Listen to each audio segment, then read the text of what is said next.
Now we start in Libya, where pro-government troops have pushed rebel forces out of recently captured territories after a heavy counteroffensive. Well, this comes as some NATO countries, including the US and France, are suggesting they could be open to arming the rebels. But there's criticism this would go beyond the terms of the UN resolution. Well, RT's Paula Sleer joins us live now from Tripoli for more on this. Paula, the rebels seem to be losing their positions despite these allied strikes. So what's the situation like on the ground now? Well, the latest word we have in terms of the front line is that rebel fighters have now been pushed back to the city of Ras Lanuf. We are hearing that this is strategically important oil port city is firmly in the hands of Gaddafi's men. Now, there are numerous reasons being bandied about as to why the rebels are being forced to retreat and retreat so quickly. Part of it is because Gaddafi's forces are simply better organized, they're better trained and they have better leadership. And this is posing some real dilemmas to the international community in terms of what it should do next. We also know that the Gaddafi army has essentially changed its strategy, it's changed its tactics. Whereas days ago we saw them working through the desert, and this is essentially the terrain that they're working and fighting on. We saw them using long convoys of tanks. Now they're operating in small mobile units. And certainly this is posing a problem to coalition pilots from the sky. It's very difficult for them now to tell the difference between those who are rebels and those who are Gaddafi's fighters, because all of them now are using small tanks with mortars. But certainly in terms of Gaddafi's troops, it's giving them much more mobility that they did not have, say, 48 or 72 hours ago.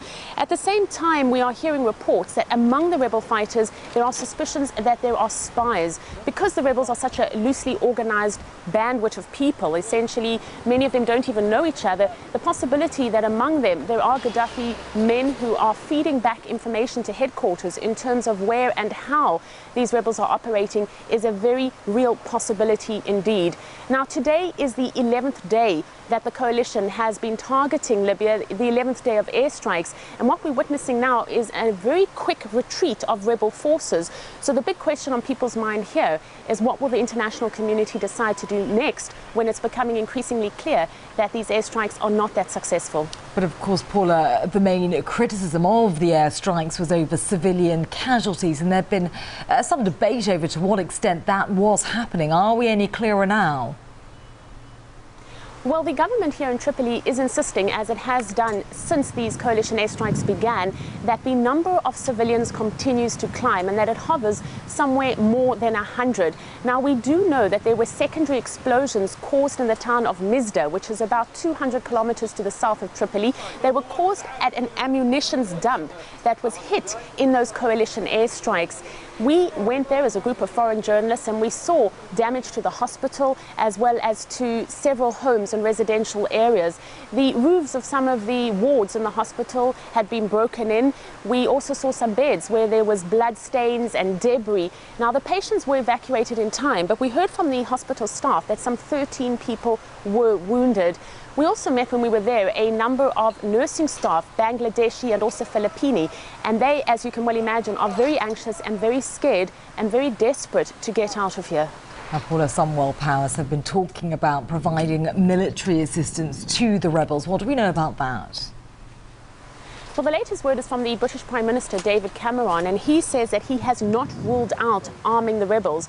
And this, of course, is the concern that's been expressed by critics in the international community and certainly here in Tripoli since that UN resolution 1973 was approved. There is the clause that talks about all necessary measures, and this is open to interpretation. And what we're hearing from the British is that if weapons are needed to protect civilian lives, well, then they can justify the use of weapons. We're also hearing the similar kind of line coming out of the Obama administration. There they're saying that they could allow for the supply of more weapons and that they are looking at all options on the table.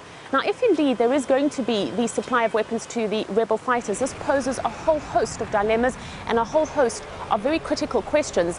Number one, people do not know who the rebels are. There are those amongst their ranks with Al-Qaeda leanings, extremist leanings. Will these weapons land up in their hands? And indeed, if they do, what does that mean? There's also the very real possibility that the weapons could land up in the hands of Gaddafi soldiers. And then even more than that, if you're going to hand over weapons to fighters on the ground, you are going to need to give them some some kind of practical assistance and training, which begs the next concern, particularly here in Tripoli, and that is the question of whether or not the international community is preparing the ground to send ground forces here. Now, the Russian Foreign Minister, Sergei Lavrov, has reiterated just how critical and just how important a scenario all of this paints. We all heard the statements that the only goal of the operation is to protect civilians, as according to the UN resolution. We also heard the coalition wouldn't side with anyone in the conflict. At the same time, France has recently stated it's ready to supply Libyan rebels with weapons. The NATO Secretary General has immediately objected, saying the operation aims to protect the population, not arm it. And we fully agree with this position. Now, Russia's ambassador to the United Nations has warned that when you talk about an arms embargo, it needs to apply across the whole field, meaning that it needs to apply both to the rebel fighters and to the Gaddafi regime. Another interesting question, or perhaps an alarming question, certainly for people here in Tripoli, is the whole question of whether or not the international community is going to target Gaddafi himself. The latest word coming out of Britain, as well as other powers, is that he is not a target. But people here simply do not believe that. OK, Paula, many thanks for that update. Artie's Paula Sleer from Tripoli there. Well, Artie Dugorpeskanov is in the major rebel stronghold of Benghazi. He reports now that people there remain defiant, and that's despite the latest defeats.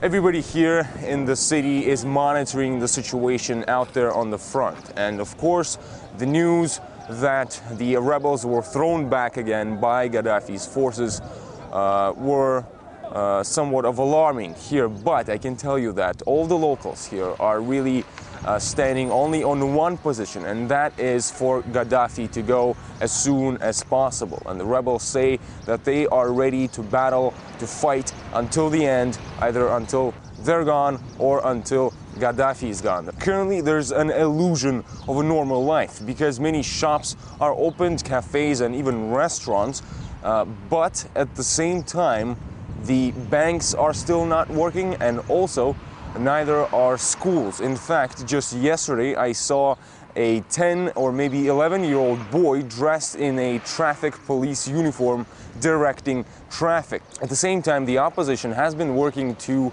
build the control structure, the administrative structure in the east of the country. They've organized an interim council. They've also organized a new national bank and a new national oil company. But when it comes to oil, that industry is currently on hold here in the country because of the unrest. Many foreign companies, international companies, suspended their operations here, and we're actually hearing that the only oil refinery working currently in the country is in the town of Tobruk. This may be enough to supply the rebels with gasoline and oil, but it's surely not enough for exporting oil abroad.